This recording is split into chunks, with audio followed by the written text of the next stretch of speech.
रुपए को लेकर के घूम रही है कि मुझे भंडारा करना है, हर आश्रम में जाती है, लेकिन मैं भंडारा उसी संत के हाथ से कराऊंगी जो इसका सदुपयोग करेगा।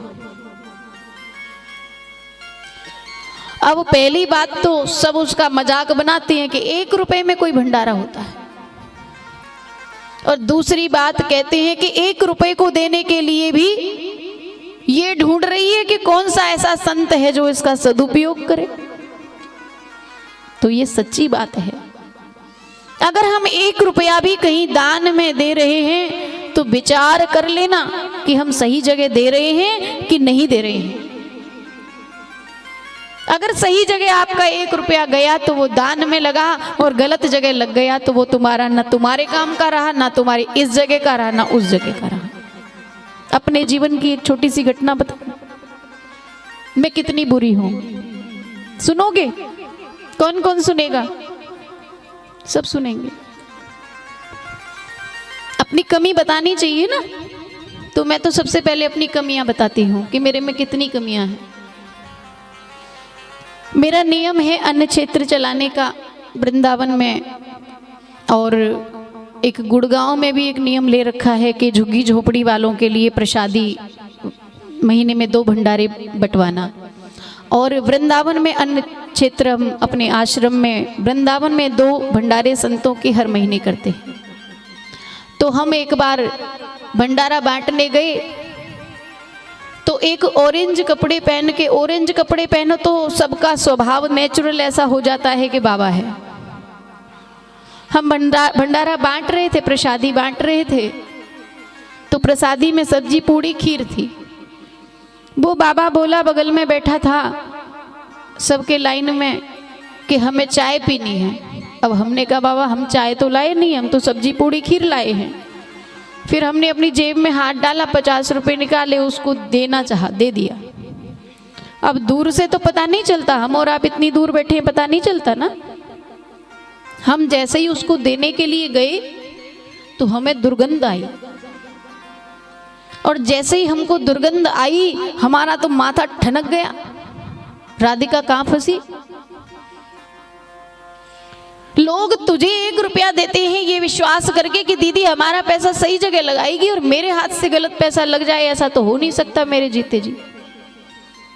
हमने हिम्मत करके उसके आगे फिर गए, उसके कमंडल से अपना 50 का नोट निकाला और हम अलग हो गए। अब वो गाली देने लगा, हमने उसको धमका दिया। मैंने कहा हम तुझे चाय के लिए पैसे दे रहे थे, दारू के लिए नहीं दे रहे थे।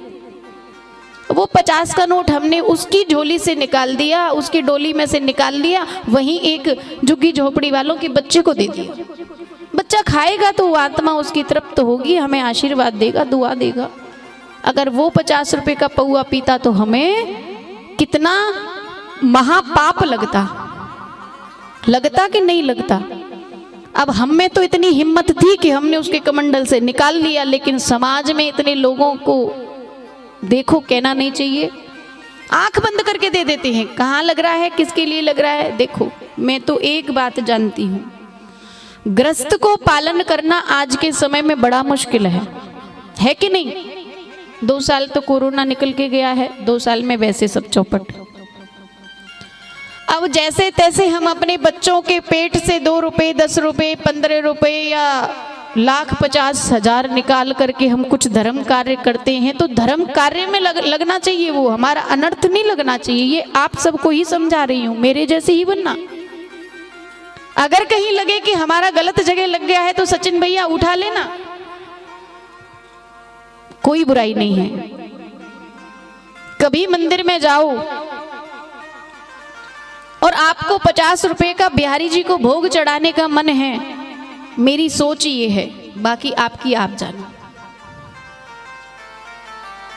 बेशक बिहारी जी का भोग मत लेना, चलेगा, लेकिन अगर कोई ये कहता है कि हमें कचौड़ी खिलवा दे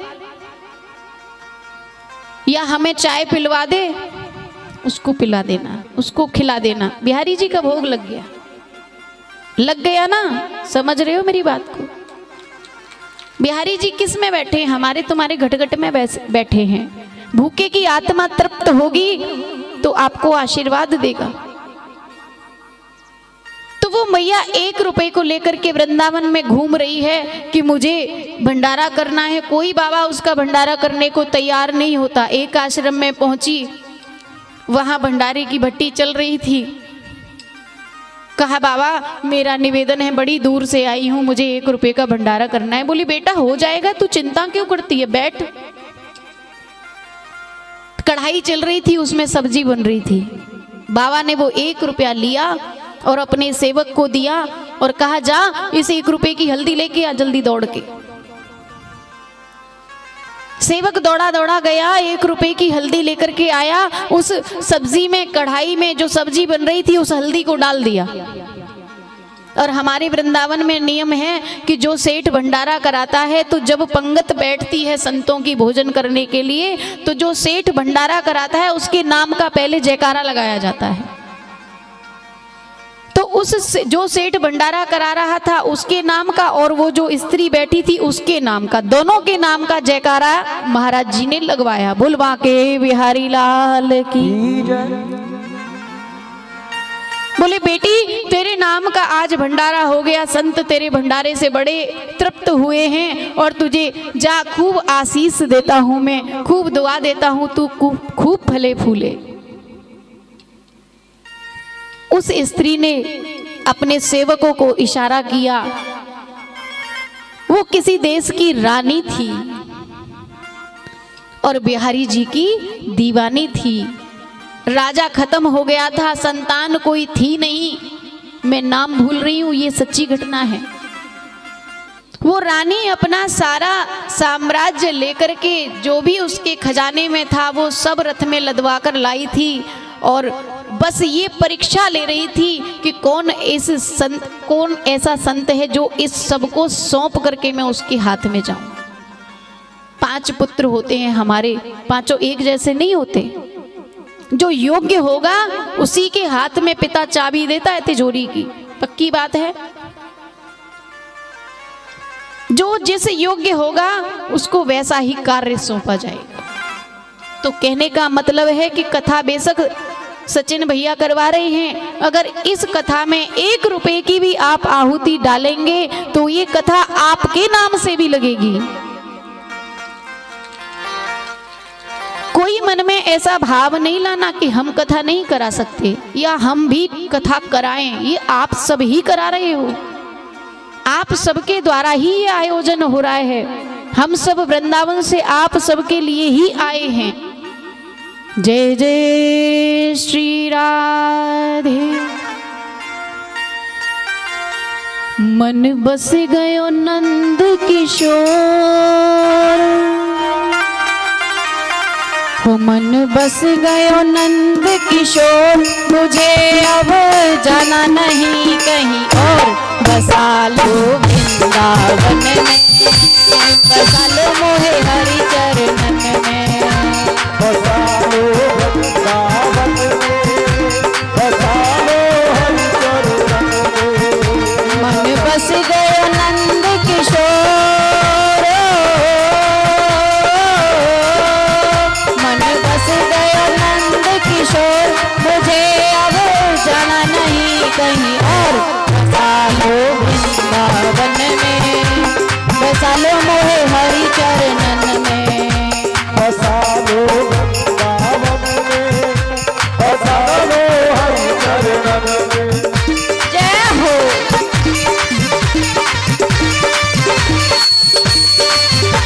हे बिहारी जी, हमारे इस मन रूपी भौरे को अपने चरणों में बांध लो। जो मन रूपी भौरा इधर उधर भटकता है ना, इसे अपने चरणों में कस करके बांध लो।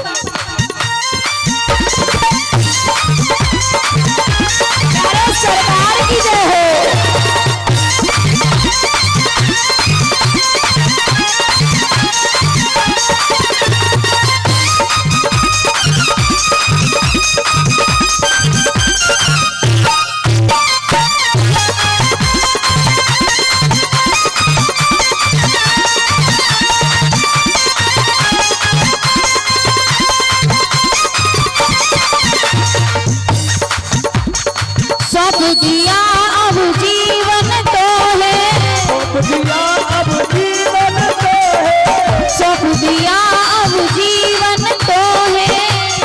जाओ